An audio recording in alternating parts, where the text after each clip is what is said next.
The following podcast has some fruity language. Sorry, my bad. So take care of who's listening around you. Kia ora te whānau, it's me, Anika Moa, and you're listening to It's Personal. You know, I remember as a kid getting on the bus and asking to go to Aranui, and the bus driver saying, "Where?"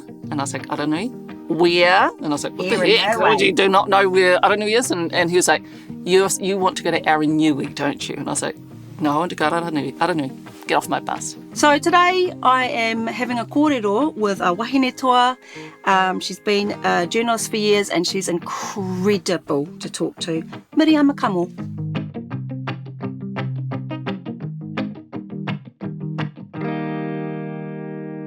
So, mahi nui ki a koe.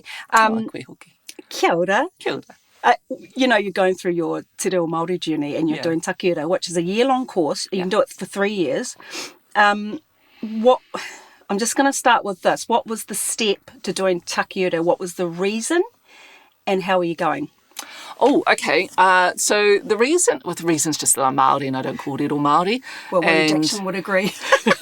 So, I actually have done a year of immersion. 15 years ago, I did Te Atarangi. Yep. And I loved it, but I didn't have a plan, a strategy for how to go forward. So I lost almost all of what I learned. Wow, okay. And so what I wanted to do this time, and what I advise anyone wanting to do, is make sure that you have a plan in place before your year is out. Mm-hmm. So I decided, I've got this time now, I'm going to make this happen, I'm going to go to takiura, get my reo, and it's been beautiful. I've loved it.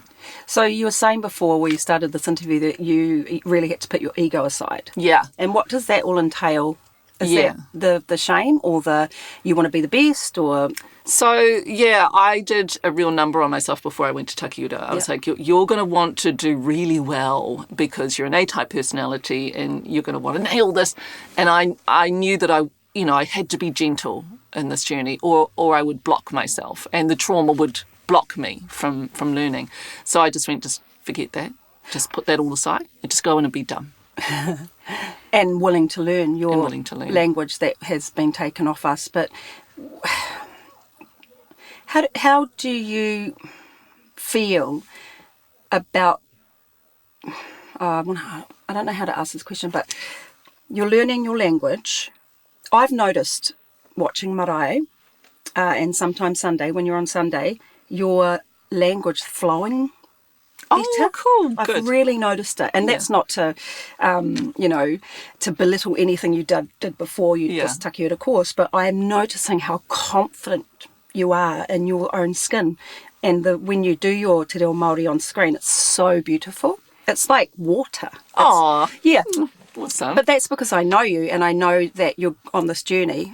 But is it a journey? Well, it's a lifelong journey. Yeah. So this is the funny thing. I grew up in Te Ao Māori, and so Rāpaki marae.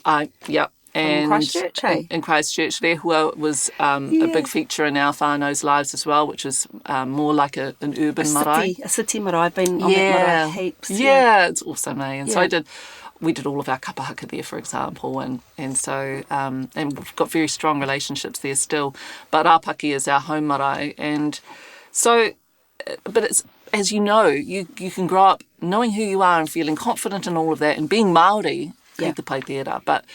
But if you don't have the language, there's always that bit of sense of inadequacy, of feeling vulnerable to being shamed or to feeling shame.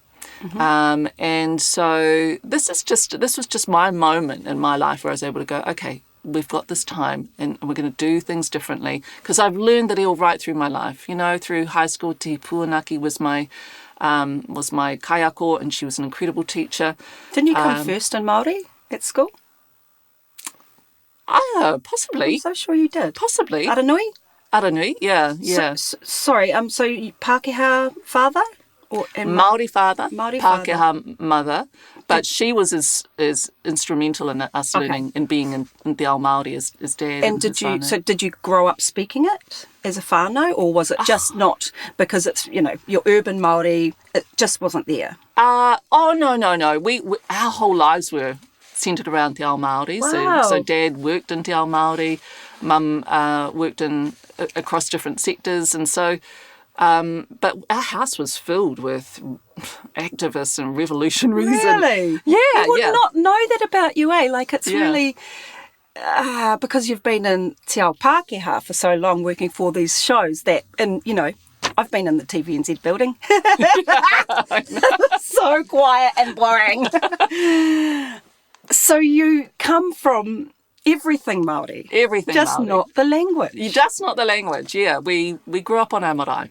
We're pā kids, the Kamo kids. Wow. And our closest relationships in Christchurch are with our Māori whānau and whanaunga. And so Te Ao Māori is not a mystery. It never has been a mystery to me. And I never had any sense of needing to prove anything until I came to Tamaki.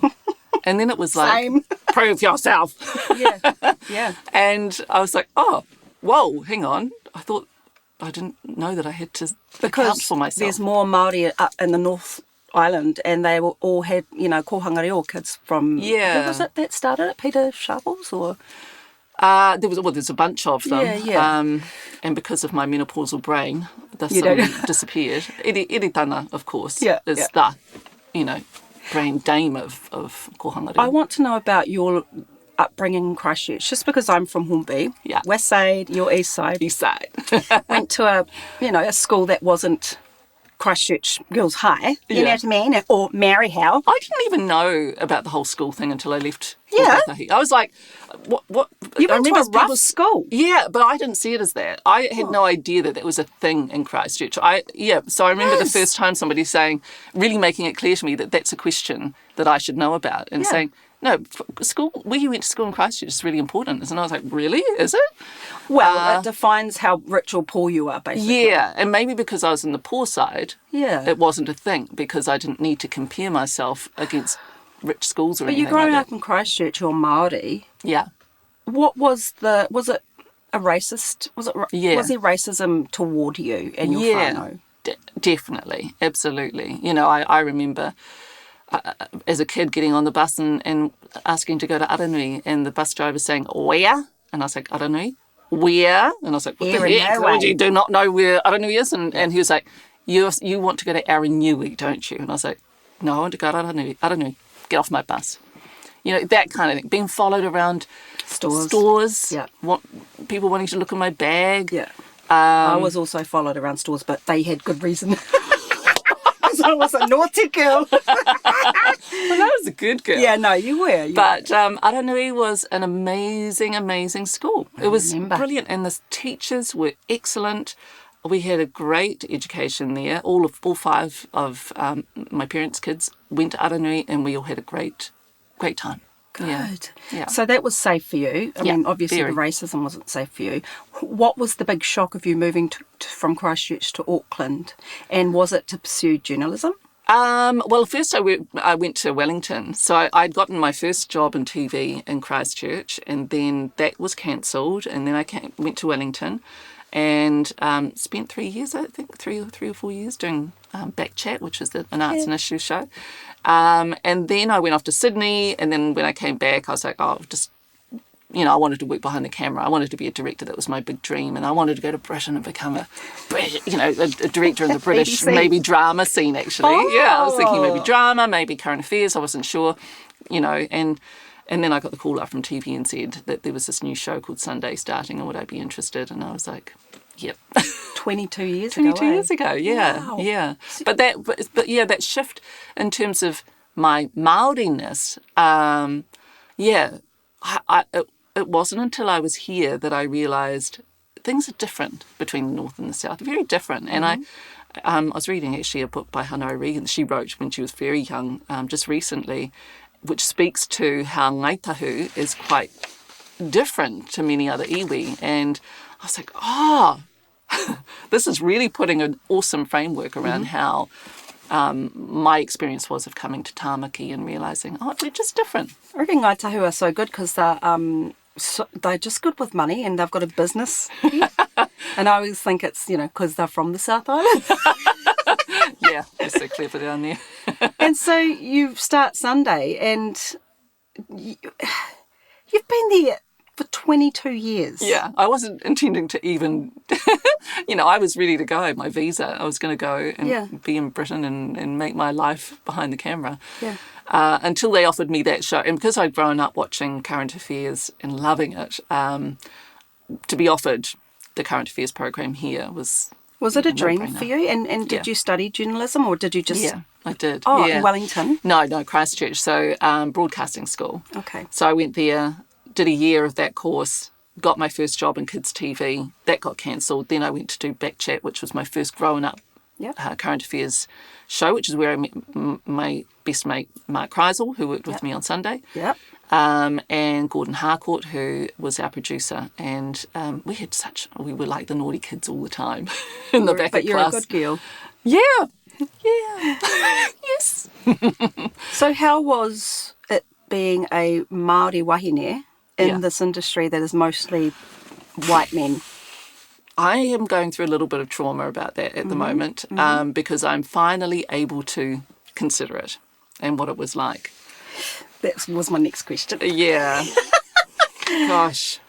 It was really hard. It was so hard. I have talked about it in a quite limited way because I've never really wanted to go deep on that. Well, you've had a contract. You can't bite the hand that feeds you, right? Yeah, it wasn't that. It was more... Maybe it was. When I came into TVNZ, it was a very different place to what it is now. It was very much dog eat dog. You have to make your way. Mm-hmm. Things Māori weren't a consideration for anyone. I was a curiosity, and I had no interest in being a curiosity. I wanted to get on and do the job and do a good job. Okay. And I remember actually, this is something I've never spoken about before, going to Marae in Rotorua, where I was invited to come and speak about, who I am and what my view of the world is, I guess. I don't know, but I can't even remember that far. What I remember doing, though, is saying, I don't want to be called a Māori journalist. I want to be a journalist who's Māori. Mm-hmm. And I don't want to fight all the time because that's what my whole life had been up to that point. As I say, activists, whānau, at school, I was a militant Māori teen, fighting for everything Māori. I'd turned down the deputy head position, for example, on the basis that the brown kids were being asked to be deputies rather than heads, and following in the footsteps of a Māori girl who'd done the same thing 5 years earlier, and I was, to honour her and to honour our people, I said I won't play second fiddle because that puts Māori in a second lesser place. So my whole life had been about fighting. So when I got to be this journalist, I was like, I want to just fight. Generally, I want to not have to come in here and feel like I need to keep on fighting for things Māori. But that's so sad when I think back to that now. And I remember saying this on this marae and not expressing myself well and being challenged rightfully. I was rightly challenged. Yeah. And when I came out, I realised of that moment, I realised you can't not fight. Have to keep fighting. And but it was a really hard environment to do that because I was the only Māori. Yeah. And every other Māori that was in the building that I knew was in the Māori department, which is completely separate. Te Karere, Marae, all of the Māori programs were in a completely separate part of the building, not in the newsroom at all. So I was the only Māori that I knew of at that time. I was also very young. I just turned 28. All of my colleagues that I was working with on Sunday were 40 plus. And so I had no peer, I had no mentors. I had people that I aspired to be like professionally. But in terms of how I could express myself as a Māori woman in that space, there was really no leverage. If I asked, for example, I'd like to do a story about this Māori woman doing amazing. Well, has she been in prison? No. Has she been in trouble with the law? Is she reformed? No. Well, then not interested. Not interested. Like, literally those words. Are you fucking kidding me? No. That's exactly... I could not get a good news Māori story across the line. If I wanted to, they had to have committed a crime or been in trouble somehow. Yeah, and it was hard. What amazing inherent racism. Yeah. So you're living in was. Te Ao Pākehā then? I was living very much in Te Ao Pākehā. Mm-hmm. I have had to really forgive myself, in recent times. Did nothing wrong. Well, I feel like I did. You didn't advocate enough, or you didn't, but you would have lost a job. Yeah, I could have. Yeah. I fought inside of the system as much as I could, but I was alone. And so I fight now for, don't do the box ticking, we've got a Māori in our organisation. That is not good enough. Mm-hmm. You must have a team or a unit. You have to have a strategy that really accepts the notion of, if you're going to have a notion of partnership, if you're going to pursue that, you cannot box tick with one Māori. Yeah. You have to say, we need to change our structure, and it has to allow for a partnership view. So you've got trauma from that? Yeah, and I've had to work through that a lot. And as I say, forgive that young woman and say, well, you know what, you were on your own. You were on your own and you were trying to survive and trying to be Māori in a... But you're also being Taka. challenged by people like Willie Jackson, who said the things he said. But what did he exactly say? I googled it yesterday. I couldn't find it. Yes. How? Because I don't actually blame Willie that much for that. I've been called everything, Yeah. Not Māori enough, too Māori, everything in between. Totally. Same here. I'm either, and still, you're too Māori or not Māori enough. Mm-hmm. So what did Willie say? This is about 12 years ago. He said, and this is the thing that Mike McRoberts had challenged him in his doco about. Yeah. He said that Mike and I and Tamaki Coffee were basically brown faces, just brown faces. Mm-hmm. And that was and I will say this, Willie has apologised. No, I know. Yeah, and he and I have come to a landing, and I had to say to him, you realise this is my upbringing. These are the people that you've insulted by saying this. And he was really great about that. And he said, I just didn't realise. I really didn't know that you'd grown up in Te Ao Māori. Do your research, buddy. Yeah, it wouldn't have taken much. But I didn't blame him ultimately in the end because when he said it 12 years ago, I was like, how ridiculous, he has no idea who I am. Yeah. And I just didn't care, let it go. Manawa didn't get a little mamai? Probably, yeah. But I remember sort of batting it away like, he doesn't know who I am. Oh, that's fine, whatever. Yeah, yeah. I wouldn't be the Stick first. to your own lawn. Kind of thing. Yeah. What I was upset about was that it was repeated and put into a documentary for public consumption. Okay.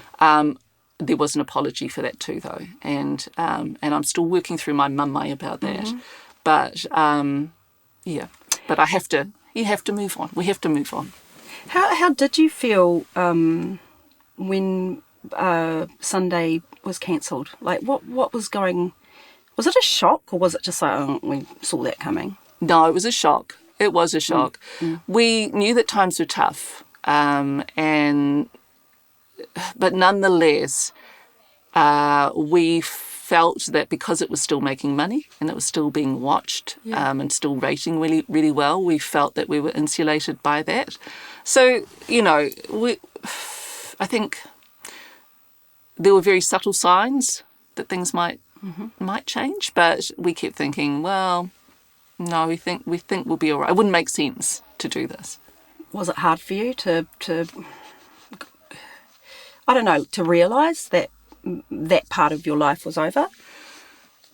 I mean, we're still in the same year that it was cancelled, and maybe in a couple of years I'll look back and go, I'll interview you again then. Yeah. Yeah.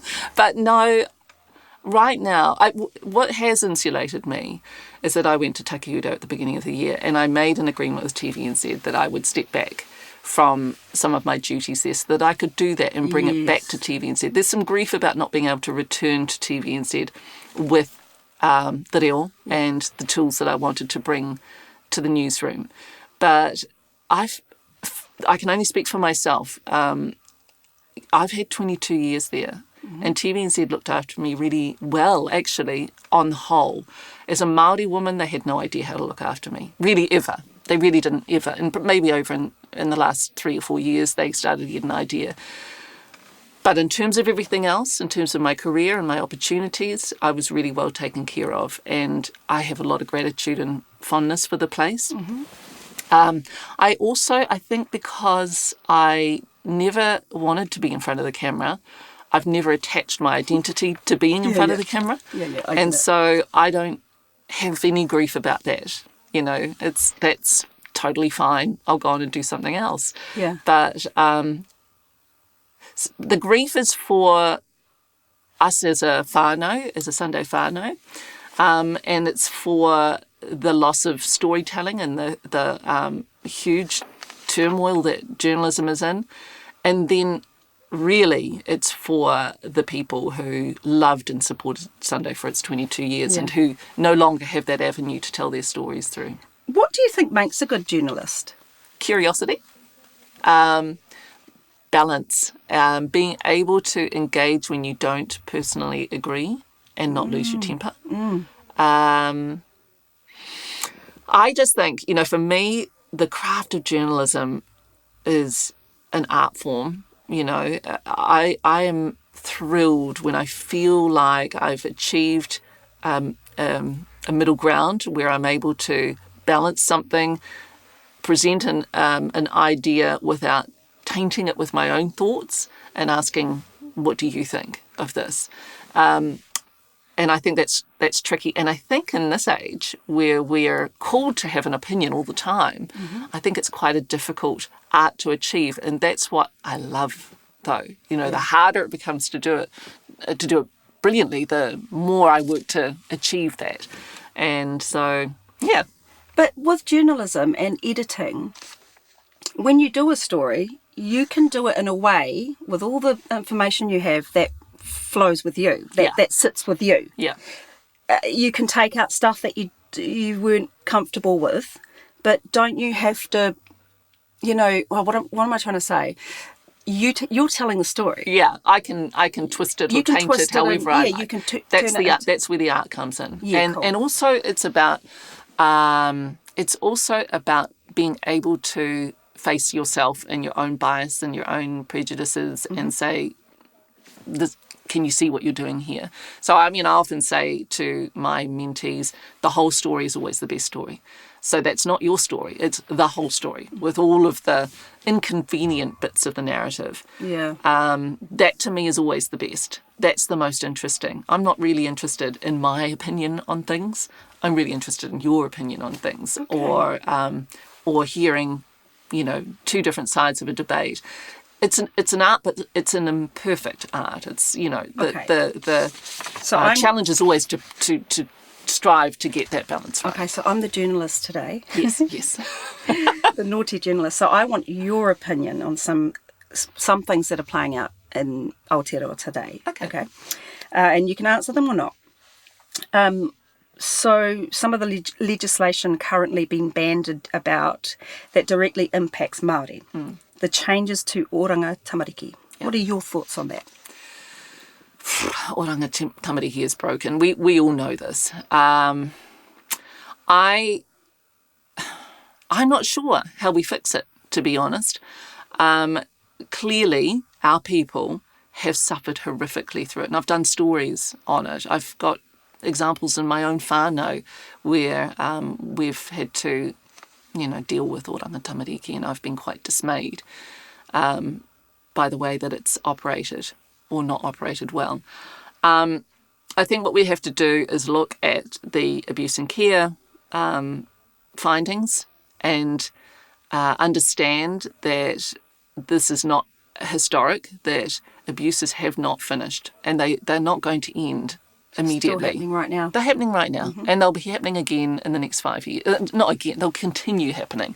We have to, we just have to take this very seriously. We have to really lean into this. We have to throw some money at it. The government cannot look at this and say, this is a problem for everyone. It has to look at the most vulnerable people in that system. Does it start with Māori the CEO? Kids. And trickle down, or is there so much legislation and red tape that you just actually can't, no one can solve it? I hope that's not the case, because it needs to be solved. We need to figure out how to do this. It's a really complex issue that I think we need to look into, not just from that governmental up here view, which is crucial, we must. But as individuals, what is the society that we want to build? When I read the newspaper and watch the interviews, what I'm seeing is another version, a governmental version of wiping out our people.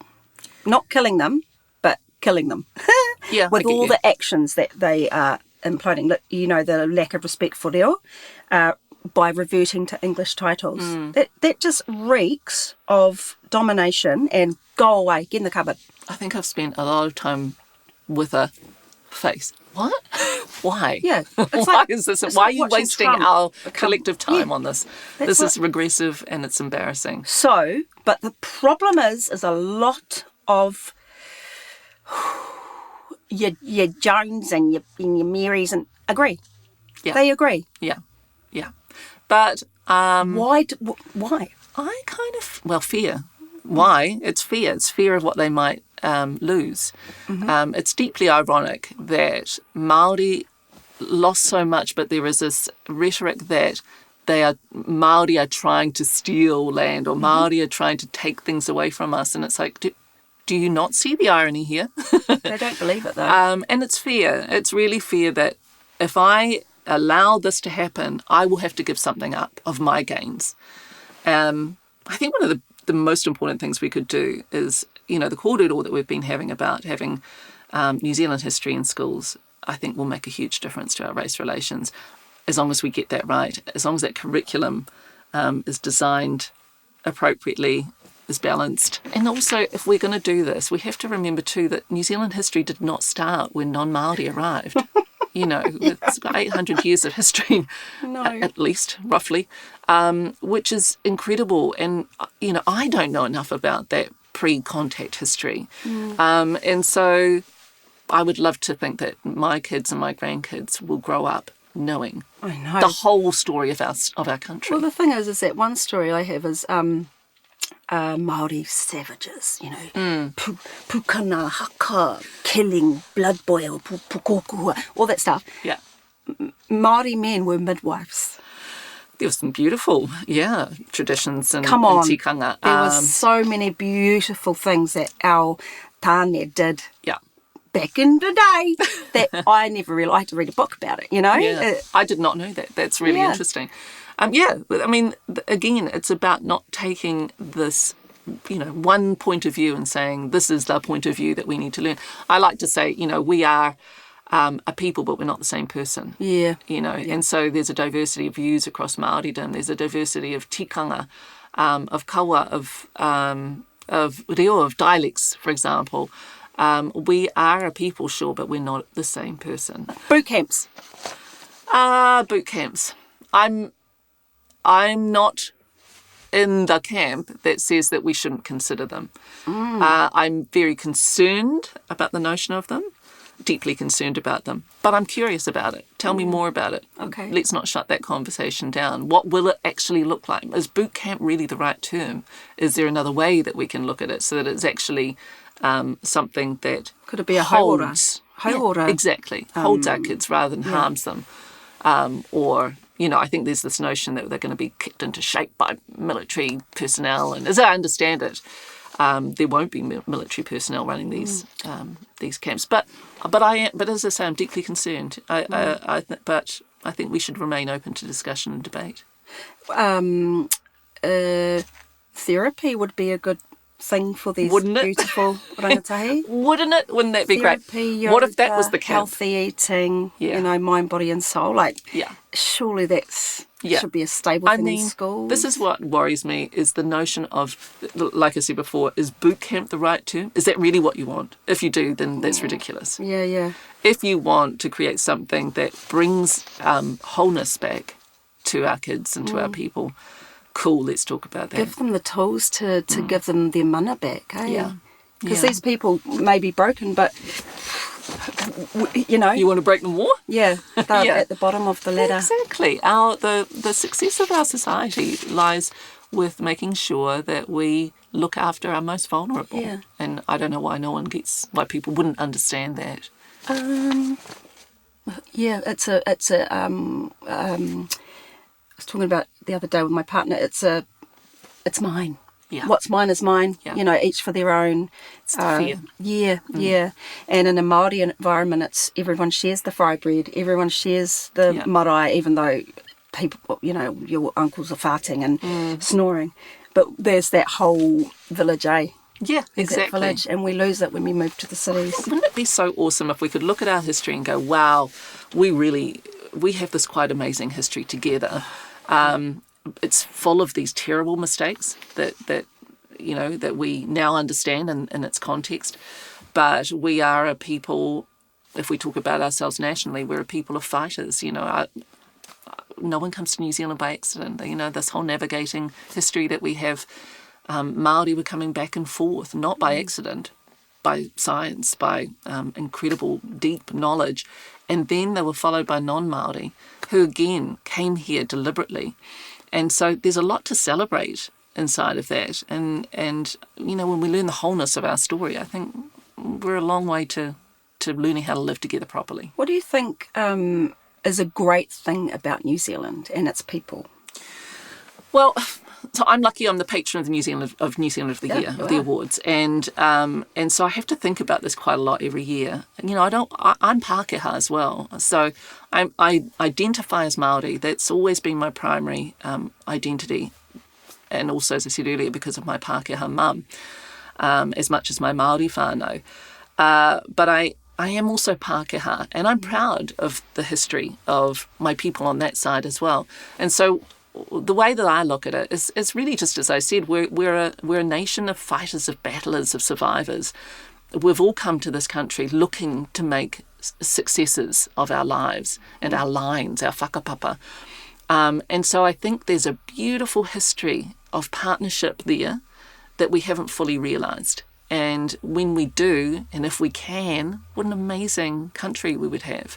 So I think that's one of the best things about our country is its history, with all of its unfortunate narrative, with all of the stuff that we have done well, with all the things that people are trying to do well at the moment. Yes, there's a lot of negative rhetoric coming through, harmful narratives. People thrive on drama, though. People, they do. You know, you watch the news; it's all negative, and then there's a positive feel-good story at the end. Yeah, that's right. I love it. Well, that's how we're designed. We are designed to survive, and so we're looking for the danger and the drama all the time. But we have really a beautiful opportunity ahead of us, and I think, despite all of the negative things that are going on, I think there's a lot of beautiful and amazing things happening too. I mean, look at Eliza McCarthy on Facebook at the moment, being able to kōrero Māori. She speaks about sustainability and looking at it through the ao Māori lens. Yes, there's a lot of negativity, but I actually think, because we are designed to look at that negative, dangerous stuff, we run the risk of not seeing the amazing positive things. And that's what I get to see in New Zealand of the Year every year, is the incredible mahi that people are doing, you know, to make a better country for all of us. I want to ask you some things about yourself. Okay. What gets you up out of bed every day? Like, what makes your heart beat? At the moment, it's takiura. I love learning, you know. So, but I don't know. I don't want to give you a cliched answer because I keep thinking my daughter. Well, she makes me get out of bed. Of course, she gets up before I do. That's the same as me. Yeah. All my kids. Yeah, they're so fun. Especially my daughter. Yeah, they're fun, but they're also fun. you know, they're sassy as and they're hilarious and the pains in the butt and all that. But yeah, that's exciting. That's what's so not exciting. Your hubby. Yeah. He drives me mad, but I love him. Do you believe it? Love at first sight? Probably. I don't know that I've had love at first sight. I've certainly had lust at first sight, but love. No, I don't think so for me. But yes, I do believe in it. Yep. Yeah. Do you believe in soulmates? Yeah. But I believe that we have lots of them. Yes. Yeah. Great. Yeah. How many have you got so far? Tons. And some of them, most of them actually aren't even on this earth anymore. Well, not most of them, a lot of them. But my siblings, absolutely. My parents, my grandparents, my husband for sure. I've got lots of mates that, absolutely, that I'd put in that category. Yeah. Oh, I love that. Zero waste, you're really into it. It's all over Facebook. Yeah. Well, the reason that I want to is because we have to take action. We just have to. And there's this really great saying, what if I'm wrong about all of this? Well, we just end up with a cleaner earth, cleaner air, running water in our waterways. But we're one of the most polluted nations per capita in the world. Are we talking farms? Are we talking plastic consumption? Everything, yeah. Our waterways are really degraded. Yeah. So in terms of Western countries, we're like in the top 3 most polluted, I think it is, and top 10 for the whole of the world. Like we're not the clean green place that we think we are, and we need government to really pull those powerful levers to help us meet our climate goals. I'm not feeling that confident about that right now. However, I think there's a lot of power in individuals making changes. People like to say, well, what change can I make because it's just me? Well, actually, imagine if 8 billion people said that. What change could I make? Oh, okay, suddenly we've got 8 billion people making change, That's powerful. So I have some basic rules that I think are actually a lot of fun. I really love doing it. What are your rules? So you do as much as you can to reduce waste in your own life, but some of the fun rules that I find fun are that I don't buy anything new unless it's Kiwi made. Everything else is secondhand. So that's your rule. So only New Zealand sustainable. New Zealand made, or secondhand. What if your pohara? Secondhand. Yeah. Okay. Even undies. Wait, no. You just found my. And bras. Yeah, no, there's a few. Okay, so there's a few exceptions. I don't want to wear anyone. I don't want to wear anyone's secondhand undies. I admit it. You're trying. But that's all we need people to do is try their best every day, with as much as we can. But things are way too expensive, and it is way too difficult to access the good kai that we need for our children. Having said that, I've also, spoken to a lot of people who are really great with cooking and able to make the dollars really stretch. Yeah. But I'm privileged, I haven't had to have that challenge. We say that, we're privileged, and it's like, it's actually true. It's absolutely true. We have to remember it. Well, actually, we're very privileged on a global scale, most of us, but we're really privileged. We get to have these sorts of platforms and talk about whatever we want to talk about. We've also had, I mean, I come from a whānau where, my mum would run out of food before Dole Day, before the DPP day. Yeah. We had to walk to the supermarket. There was apples, if you're lucky, at the end of the shop, at the end of the week. Poor as, and then, not rich, but privileged. Able to keep kai on the table at all times. Yeah. And that's an enormous privilege. Globally, that's a huge privilege. Yeah. Having running water is an incredible privilege. And I think we forget that relative to a lot of the world, our country is very privileged. Yeah. But that doesn't change the mamae for so many people who are struggling and unable to. This is the one thing that I think this government has forgotten. Equity. You want equality? Fine. That's a really great goal. Equality is fantastic. But the way to get there is through equity. So what are we doing to ensure equity? And that's across every single sector and part of our lives. Yeah. How do we ensure that people get what they need to succeed? Well, the rich and wealthy do. Yeah. And all the poor are left behind. Or on the streets mentally unwell. Yeah, and is that the society that we want to build? And if it isn't, what are we doing to You can turn around and not face it. This is what people are doing. Yeah. You need to get into politics. That's what I've decided. Do you reckon? I don't know. You're pretty happy being a storyteller. Oh, you'd be such a good politician. It's a hard job. Yeah. It's a really hard job. We're talking about all these hard things and how do we get in there? Yeah. How do we get in there and get that power and make all those decisions? Yes, yeah. I will admit that it hasn't been the last thing on my mind. Ooh, breaking news. Yes. I'm getting into politics. What? Well, no, I say that, but tomorrow I won't be. But I really want to get into politics. Yeah. Great. I don't know any big words. And I'm not good with managing people, but I have ideas. Yeah. I have big ideas. Tell me what you would do. What's on your mind? If I got into politics, and this is totally fucking left field, every single Māori whānau would have owned their own house. I'd use all the money. I'd be like, wait for 2 years. No one's getting paid. We're all going to get every single Māori whānau into their own houses. That's what I'd do. What you do with it is your choice, but we deserve that. That's the least we deserve. Oh, that's a big wheel. Now, what party would you go with? I don't know. Yeah, it's tricky. You're going with Greens. Well, I haven't gone that far, to be honest. I think about where I would end up if I went down that path. Yeah. That's a big if. We'd be frenemies. Oh. I'd be like, and you'd be like, and I'd be like, build some houses, and you'd be like, save the planet. Yeah, maybe. I think, we're not going to, there's no point in having houses unless we have a planet to put them on. I know. Yeah. Just a nice little bungalow with a sea view. Yeah, just some running water. Yeah. Some underfloor heating and some heat pumps and fires. And I mean, it's the simple things, really. Once you've got a safe house to live in, you can, and that's all sorted. Ka pai. I love that. A safe house is what everybody must have. They deserve. And so much of our country does not have that. Yeah. Don't have a safe place to come home to. Yeah. So that's something that's I would love your dream to come true. I don't know how we'd achieve it, but I'm too crazy to be in politics. My parents were prison chaplains, and we grew up in the prisons alongside them, and so social justice is really key for me. And how do we achieve it? And it's not okay that people have broken windows that they can't fix, or they don't have heat in their homes, or they can't afford to buy milk.